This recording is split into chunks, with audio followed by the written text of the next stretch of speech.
Across 7 countries and 10 institutions, a community of practice is growing. We come from different continents, cultures, and traditions. Tenemos diferentes lenguajes, pero un mismo propósito. Together, our diverse perspectives create something greater than the sum of our parts.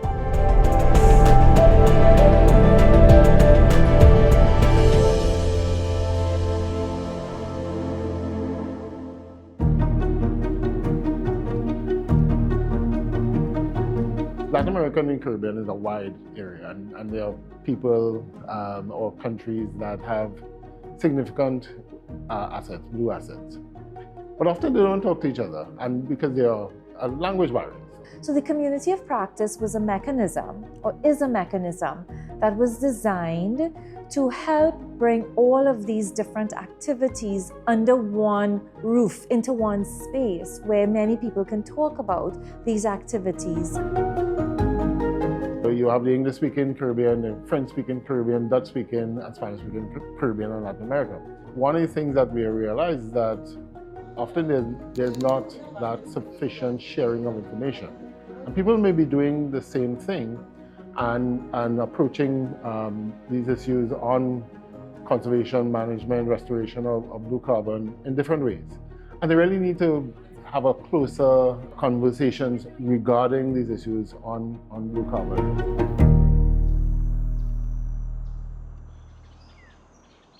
Yeah, how this is affecting my work is very important because until then, before having collaboration with the UV and other institutions, we were just collecting data on a classical way, let's say like that, by observing and by using some on-site instrument. We are talking about the TLS, the terrestrial laser scan. Is one of the knowledge expansion. It's really nice to work together in the community of practices and also with the really experts into this kind of technological issues, the TLS, and also it's an important to put in practices the different scientific knowledges into the decision-making processes. Yeah, I think when we're looking at the whole new method of using the TLS, the laser scanner. Prior to that, only a few people knew about it or utilized the technology. I think the greatest achievement of this project has been the formation of our community of practice, which is a cadre of professionals which typically might not have come together in another setting. But this project served as the conduit for that. And I was so happy to be a driving force in that and continuing these discussions and meeting all these persons to help to achieve the goals of this project. Within the community of practice, that sort of novel approach was disseminated to everyone. And so they were sensitized to this way of doing things. And for me, that's what you want within a community of practice. Puedo compartir un ejemplo que demostró el valor de la COP. Creo que todos aportaron con sus conocimientos, ya sea que realizaban videos tutoriales para apoyar a aquellos que no estábamos tan expertos entre cierto tema. Creo que fue uno de los ejemplos de esto. It was a real big impact.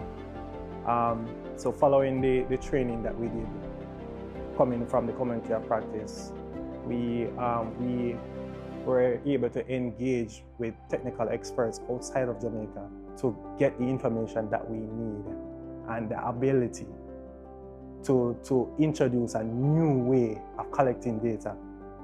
And that is something that actually just opened a whole different channel or avenue for us. Between the camera and the crow, don't have space. Getting close.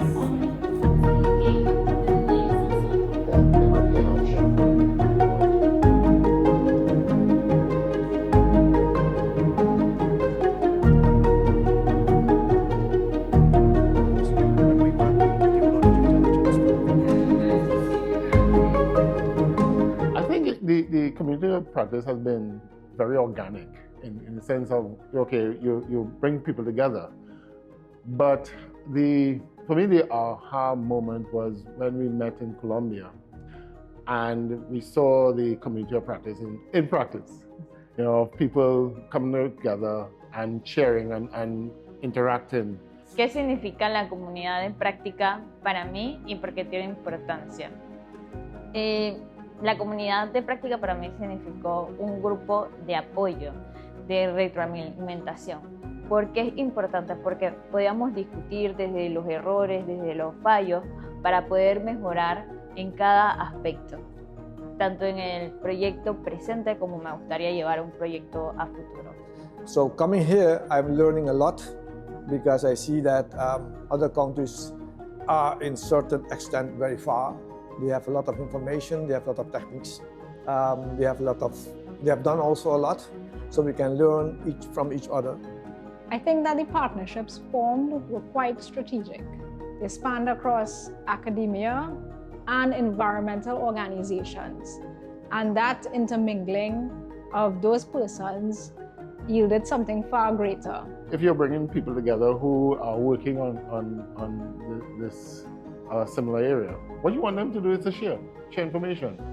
Because the more you share, the more you understand, the more that you realize you have either common approaches, or you may have some novel approaches that you want to be able to share with others and to get feedback and to be able to bounce off ideas, etc., to build or strengthen that knowledge base. And I think that's what the community practice is all about, building that knowledge base among practitioners of blue carbon.